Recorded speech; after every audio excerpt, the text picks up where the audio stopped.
Hello friends, welcome back to English with Asha ma'am. आज हम interesting तरीके से इंग्लिश सीखेंगे। उसके लिए मैं आपके लिए एक कॉमिक बुक लेकर आई हूँ।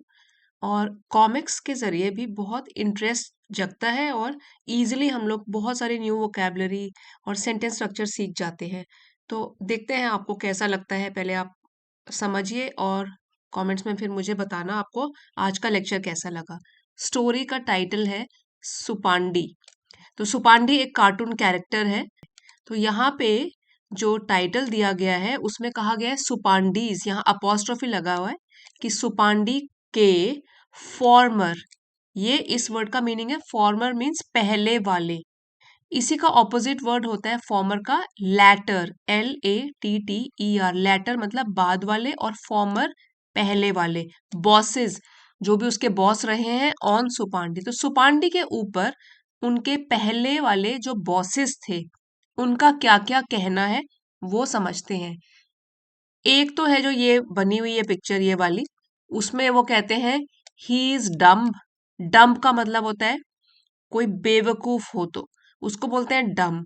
और डम्बर क्योंकि बहुत झुंझला रहे हैं, जैसे आप देख सकते हो फोटो में। डम्बर मीन्स अगर कोई कंपैरिजन किया जाए, डम्ब एक एडजेक्टिव है, उसको कंपैरेटिव डिग्री में बोल दें तो हम बोलेंगे डम्बर मतलब बहुत ज्यादा बेवकूफ है, डम्ब सबसे ज्यादा बेवकूफ है। तो तीनों डिग्रीज यहाँ पे हो गई। ये हो गई पॉजिटिव डिग्री, ये हो गई कंपैरेटिव और ये हो गई सुपरलेटिव डिग्री। उसमें EST लगता है सुपरलेटिव में और कंपैरेटिव में ER लगता है।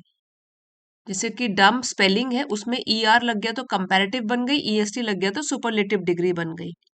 अभी आगे पढ़ते हैं। डम का एक और मीनिंग होता है, उसको बोलते हैं जो बोल नहीं सकता, गूंगा। लेकिन यहाँ पे इसका मीनिंग है मूर्ख, बेवकूफ। फिर ये इनका कहना है, जो सेकंड फोटो है इनका कहना है he used to drive me crazy. अब यूज्ड टू, इसका यूज तब होता है जब हम पास्ट की किसी हैबिट के बारे में बता रहे हैं। तो वो ये बता रहे हैं कि he use to drive me crazy, मुझे ये पागल बना दिया करता था। सुपांडी के ऊपर ये लोग सब अपने अपनी राय दे रहे हैं। तो ये जो कह रहे हैं कि he use to drive me crazy, इस फ्रेज का मतलब है ड्राइव मी क्रेजी, मुझे पागल बना देता था। आई यूज टू, अब अपने बारे में बोल रहे हैं। I use to pull out bunches of my hair in frustration. Frustration का मतलब हो गया झुंझलाहट, गुस्से की वजह से जो झुंझलाहट हो जाती है। और ये भी कह रहे हैं कि मैं क्या करता था गुस्से की वजह से, pull out bunches, bunches means गुच्छे, अपने बालों के गुच्छे खींच खींच के निकाल देता था। कहने का मतलब है इतना गुस्सा दिलाता था कि मैं झुंझलाहट में अपने बाल खींचने लग जाता था। अब ये लेडी जो है इनका क्या कहना है, ही इज अ मॉन्स्टर। ये तो एक भूत की तरह है। He is a monster, he wanted to remove my wrinkles with a hot iron. Wrinkles का मतलब होता है, वैसे तो जैसे कपड़ों में रिंकल्स होते हैं वो तो होते हैं, सलवटें पड़ जाती हैं। लेकिन इनके चेहरे की रिंकल्स मतलब झुर्रियां, वो कह रही हैं कि ही वांटेड टू, वो चाहता था रिमूव, निकालना मेरे रिंकल्स, मेरे झुर्रियां चेहरे की, विद अ हॉट आयरन, एक गरम प्रेस करके। तो अब देखते हैं, ये जो फोटो आप देख रहे हो ये वाली और ये वाली, यही है सुपांडी की पिक्चर। तो अब एक छोटी सी स्टोरी पढ़ते हैं सुपांडी की। सुपांडी गोज टू द बाजार। सुपांडी गोज, तो इसका मतलब प्रेजेंट टेंस में बताया हुआ है, सिंपल प्रेजेंट टेंस में। वर्ब फर्स्ट फॉर्म गो में ES लग गया है। सुपांडी जाता है बाजार, टू द बाजार। वंस, एक बार, सुपांडी वॉज आस्क्ड, सुपांडी से पूछा गया, to buy some coconut oil and some ghee from the bazaar. तो सुपांडी से पूछा गया टू बाय, खरीदने के लिए, सम कोकोनट ऑयल, कुछ नारियल का तेल, एंड सम घी, और कुछ घी, फ्रॉम द बाजार, बाजार से। ये वाला जो सेंटेंस है ये है सिंपल पास्ट का पैसिव में, क्योंकि यहाँ पे देखिए वॉज आस्क्ड लिखा गया है तो उससे पूछा गया। इससे हमको आस्क्ड से पता लग गया सेकंड फॉर्म ऑफ वर्ब है, सिंपल पास्ट में है, और लेकिन पैसिव फॉर्म में है, वॉज आस्क्ड। इसकी वजह से हम जान सकते हैं कि सिंपल पास्ट में है। Here is the money, now go. ये मनी है, ये जो इसको दे रहा है पैसे। हियर इज द मनी, ये लो मनी। नाउ, अब, गो जाओ। You should be back when I have finished bathing. इसको बेदिंग बोलेंगे। ये कह रहे हैं यू शुड बी बैक, तुम्हें वापस आ जाना चाहिए, वेन जब, आई हैव फिनिश्ड बेदिंग, जब मैं नहा चुका होऊंगा। I will take this bottle, I can use it for both oil and ghee. तो सुपांडी अपने आप ही सोच रहा है अपने मन में, I will take this bottle, कि मैं ये वाली बॉटल ले जाऊंगा। आई विल है तो फ्यूचर के बारे में बता रहा है कि मैं ये बॉटल ले जाऊंगा। आई कैन यूज इट, मैं इसको यूज कर सकता हूँ दोनों चीजों के लिए, ऑयल के लिए भी, नारियल के तेल के लिए भी और घी के लिए भी। That way I will have to carry only one bottle. अब वो कह रहा है, वो तो अपनी तरफ से अपना दिमाग लगा रहा है कि दैट वे, इस तरीके से, I will have to carry, मुझे ले जाना पड़ेगा या साथ ले जाना पड़ेगा, ओनली, सिर्फ, वन बॉटल, एक ही बॉटल मुझे कैरी करना पड़ेगा। तो ये वाली बॉटल उसने सोच समझ के ये सिलेक्ट कर ली है। With less weight in my hands I should be able to get back faster. अब वो कहते हैं कि लेस वेट मतलब कम वजन है इसका, इन माई हैंड्स, क्योंकि दो बॉटल अगर ले जाता अलग अलग तो ज्यादा वजन होता, तो कह रहा है कि with one less weight in my hand, कम वजन है मेरे हाथों में, I should be able to get back, तो मुझे वापस हो जाना चाहिए, चला जाना चाहिए, फास्टर मतलब और भी तेजी से।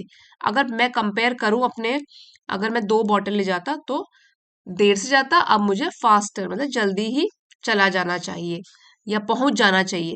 एट द मार्केट, अब मार्केट में बताया गया है क्या होता है। हेयर इज द ऑयल, ये लो ऑयल, ये रहा। नाउ आप बताइए, where shall I pour the ghee. तो वो पूछ रहा है दुकानदार कि ये तो तुम्हारा ऑयल मैंने भर दिया इसमें, लेकिन अब ये बताओ कि where shall I pour the ghee, मुझे घी कहाँ उड़ेलना चाहिए, कहाँ डालू मैं घी। Proudly Supandi turn the bottle over, गर्व के साथ, प्राउडली मीन्स गर्व के साथ, सुपांडी ने उल्टा कर दिया उस बॉटल को। चलिए यहाँ पे ढक्कन तो लगा ही हुआ है वैसे। Here pour the ghee into this hollow.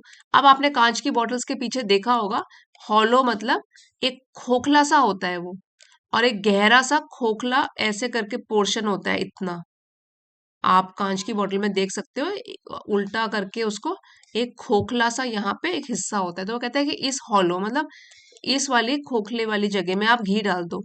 Into this hollow, but how. अब वो कह रहा है कि इस हॉलो में, इस जगह में कैसे। सुपांडी कहता है don't ask foolish questions mister. अब वो कहता है कि ये बेकार के प्रश्न मत पूछो मिस्टर मुझसे।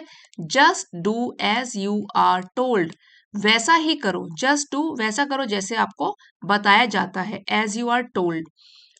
एज यू विश, जैसी आपकी इच्छा, दुकानदार बोलता है। Suppandi took the bottle and started walking home very very carefully. अब सुपांडी बॉटल ले लेता है, स्टार्टेड वॉकिंग, शुरू करता है चलना घर की तरफ, वेरी वेरी केयरफुली, इस बार बहुत ही सावधानी पूर्वक। वॉकिंग जो है वो वर्ब है और केयरफुली जो है एडवर्ब है, वो बता रहा है इसकी विशेषता वॉकिंग की, इसके बारे में और जानकारी दे रहा है, इसलिए ये एडवर्ब है। देर यू आर, तो जब वो घर पहुंच जाता है तो यहाँ पे ये सज्जन बोलते हैं कि ओह तुम वहां हो। वेयर इज द घी, घी कहाँ है, हेयर, यहाँ। तो वो उनको दिखा रहा है बॉटल से कि ये रहा घी, एंड द ऑयल, और ऑयल कहाँ है, हेयर। अब जो वो उल्टा करके बॉटल को उल्टा करता है, क्योंकि ऑयल तो उसकी दूसरी साइड है, हेयर तो स्प्लैश मतलब उसके छींटे जो है उनके मुंह पे गिर जाते हैं। तो वो क्या चिल्लाते हैं, उनके मुंह से एक्सप्रेशन निकलता है इडियट, मोरॉन। इडियट मीन्स मूर्ख, और मोरॉन ये भी जब कोई खींच जाता है तो उसके मुंह से जब निकलता है, बेवकूफ, मूर्ख, उसको उस एक्सप्रेशन को बोलते हैं मोरॉन। तो मोरॉन भी मूर्ख या बेवकूफ को ही बोला जाता है जब खींच के चिल्लाता है कोई। Idiot, moron. Get out of my site, site मतलब मेरी नजर से दूर हो जाओ तुम, चिल्ला के बोलते हैं। सुपांडी गुस्से में जा रहा है, जैसे आप उसके एक्सप्रेशन देख सकते हो। Ah well, clever people like me will always be ill treated. वो कहता है कि चतुर लोग लाइक मी, मेरी तरह, will always be ill treated, उनसे हमेशा बुरा बर्ताव ही किया जाएगा। इल ट्रीट करना मतलब किसी के साथ बुरा व्यवहार करना।